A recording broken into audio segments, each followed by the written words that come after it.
သ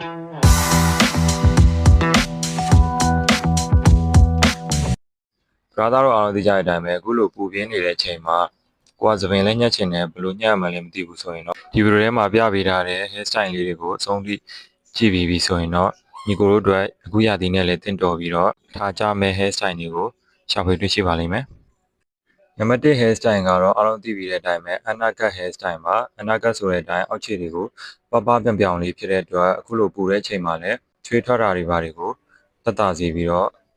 hair style လည်းထားကြမဲ့ကေတစ်ခုပဲဖြစ်ပါတယ်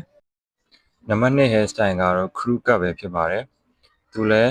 short hair cut တွေထဲမှာထားကြပြီးတော့လူငယ်ဆန်စေတဲ့ပေါ့ပါတွက်လက်စေတဲ့ vibe မျိုးရစေမဲ့ hair style တစ်ခုပဲဖြစ်ပါတယ်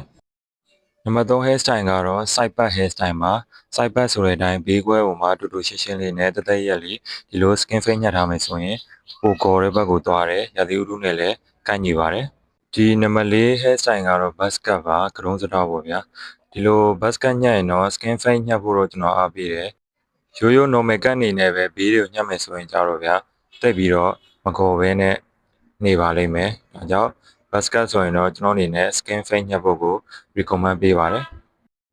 ဒီကိုတော့ထားကြစီမဲ့နံပါတ်5 hair style ကစီးစာ fade ပါသူလည်း buzz cut လိုပဲ skin fade ညှက်ပါဘေးတွေကို buzz cut ထက်ဆိုင်အရှိကိုခြားတဲ့အပေါ်စပင်က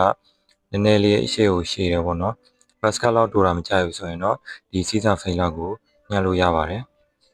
ဒီဗီဒီယိုလေးကိုအဆုံးလေးကြည့်ရှုပြီးသွားပြီဆိုရင်တော့ညီကိုအနေနဲ့လက်ရှိမှာညှပ်တင်ဆုံး hair style လေးတွေကိုရွေးချယ်လို့ရတော့လောက်ပြီလို့ကျွန်တော်ယုံကြည်ပါတယ်ဒီအခုပြပေးခဲ့တဲ့ကေလေးတွေထဲမှာရိုအနေနဲ့ဘယ်ကေလေးတွေကိုအနှစ်သက်ဆုံးဖြစ်မလဲဆိုတာလေးကိုအောက်က comment မှာဝင်ရောက်ဆွေးနွေးပေးသွားလို့ရပါတယ်